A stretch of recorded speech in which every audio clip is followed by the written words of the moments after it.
But my dad would ridicule me, so I hide my faith from him every day. I always thought the concept of believing in any type of God was ludicrous. Being an atheist was unfulfilling and draining, and I needed something more. Ever since that very moment in time, I knew I was a Christian. Whether you're seeking true stories, real-life Christian testimonies, uplifting moments, or just a little bit of hope, you can find it here.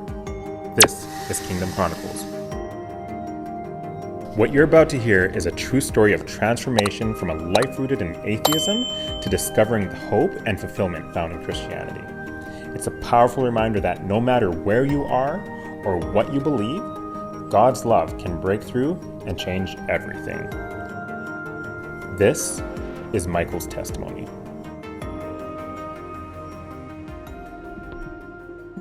I know that probably nobody cares, but I feel the need to share this somewhere. All my life, up until about 1.5 months ago, I was a very, very devoted atheist. I was respectful of all religions and never engaged in blasphemy, but I always thought the concept of believing in any type of God was ludicrous. This belief was fueled by my leftist atheist father from a young age who judged all Christians. He was raised Catholic and he had tragic events in his family from a very young age, and it did not rub off well on me. At the start of 2023, I started to be surrounded by Christians from my new class, and something snapped in me. I had become sick of my life. Being an atheist was unfulfilling and draining, and I needed something more in my life.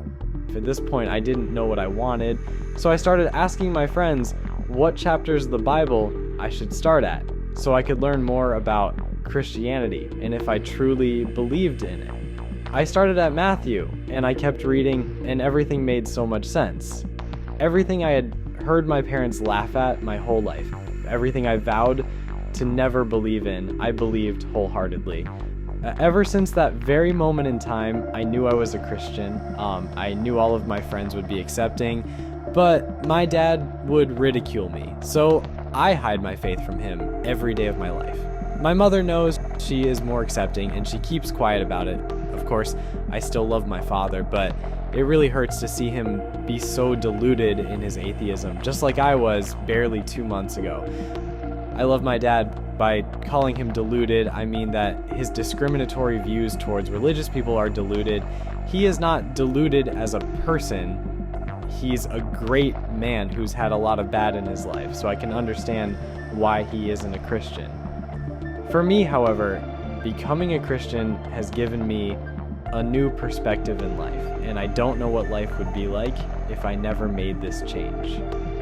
On Sundays, even though I am not allowed to attend church, I study the Bible and try to honor God. My wish is to get baptized, but there is no way to do it without my parents finding out. Anyway, even if this gets no reaction or anything, and it will probably not, I'm just glad to have spoken about my experience. If anyone has any advice, I would really appreciate it. Thank you. Okay, so isn't it crazy to think that Michael grew up not just as an atheist, but a devoted one? He wasn't hostile to religion, and he respected other people's beliefs, but to him, the idea of God just didn't make sense. His father, who had a deep distrust of religion, strongly influenced his worldview, and for the most of his life, Michael thought that Christianity was something that he'd never take seriously. But that one day in class, something shifted in his heart. Being surrounded by lots of different Christians in his new class, it wasn't something that he thought much of at first, but over time, he realized that the emptiness that he felt wasn't just satisfaction. It was a hunger for something more, something real. When he reached for a Bible, instead of finding confusion or skepticism, he actually found clarity. The words spoke to him in a way that felt deeply personal, almost as if God himself was reaching out through the pages.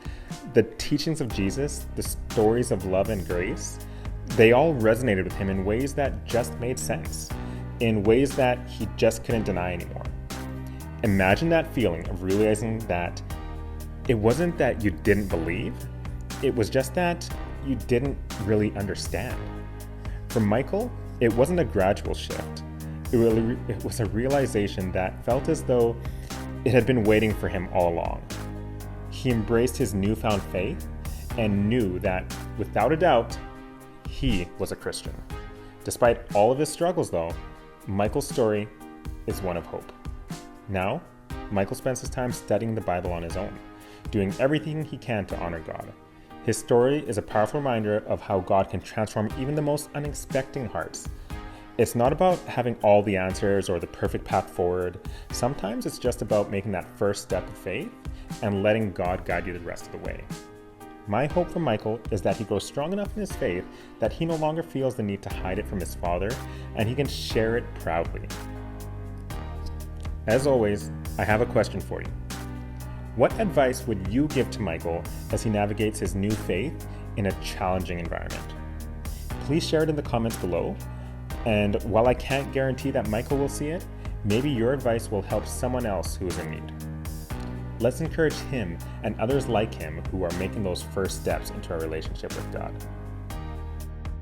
Thank you so much for watching and supporting the channel. We're always on the lookout for new Christian testimonies to share. So if you or someone you know has a story of faith that can inspire others, please click the link in the description to share your testimony with us. Also, don't forget to visit our website at wethrive.ca to browse our Christian faith apparel, our Christian resources, and learn more about us. Thanks again for watching Kingdom Chronicles by We Thrive Christian Inspiration. Together, we can do more than survive. We thrive.